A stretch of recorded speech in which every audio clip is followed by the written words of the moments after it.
Hey Google, this is the NeoPioneer.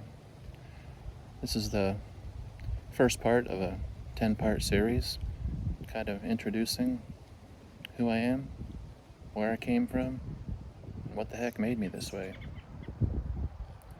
I guess I should probably start with, what is a NeoPioneer? To me, it's somebody that lives outside of the norms of society. They tend to do their own thing. They're not afraid of learning. They're not afraid of technology.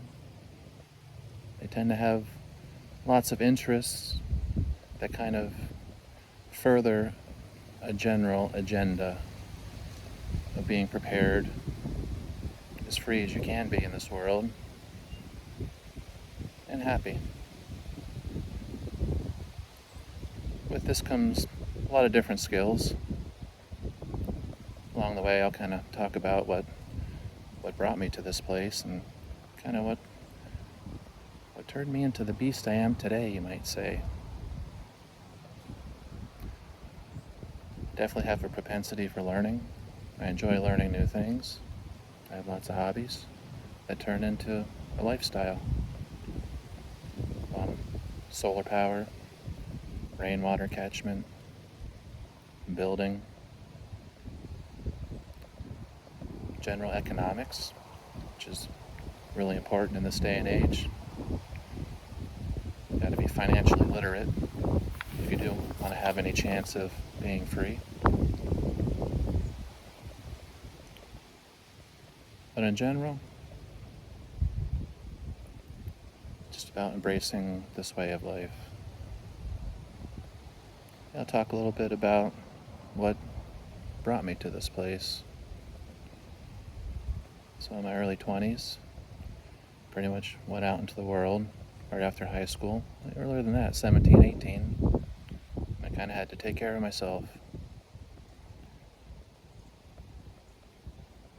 Had some odd jobs in the beginning. Eventually kind of settled in the construction industry. And where I had naturally kind of built things my whole life and been inquisitive and knew a lot of things. Master of none, carpentry, electronics, stuff like that. But basically, ended up going down a pretty dark road. Ended up being in a dark place for about 2 decades.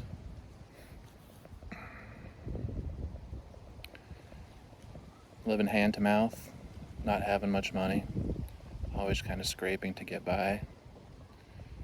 And eventually something clicked and somehow clawed my way out of that lifestyle. I literally pretty much locked myself in my house, didn't talk to anybody, got rid of all my friends for about 2 years while I kind of retrained my brain. Didn't listen to music, didn't watch the movies that I used to watch. All that just tends to put your brain in a certain state of mind. And music is very, very primal.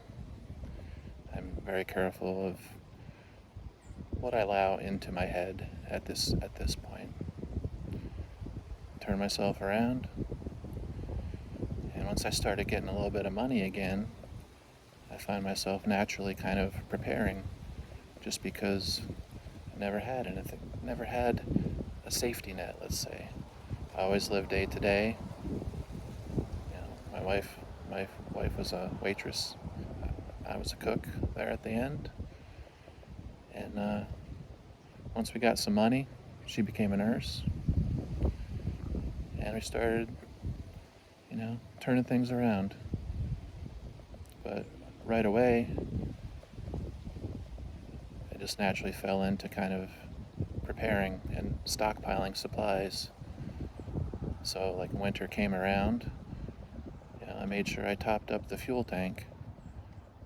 Because in the past, that $600 to top up the fuel tank, granted these are prices from a decade or so ago, it wasn't cheap. So I always wanted to stock things ahead. And that kind of just kept snowballing from there. Got into a pretty good job. Finally had money.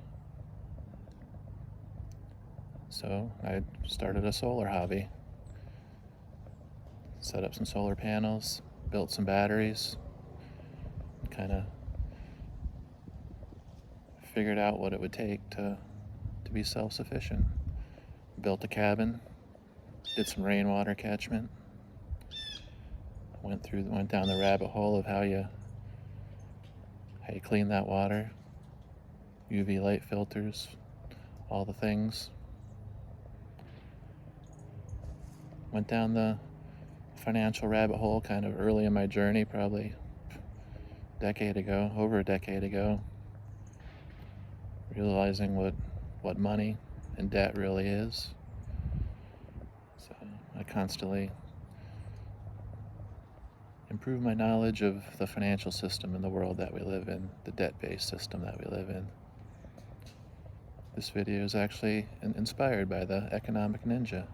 Challenge us to go out there and talk a little bit about our journey. So that's what this is going to be. It's 10 days. I took some notes.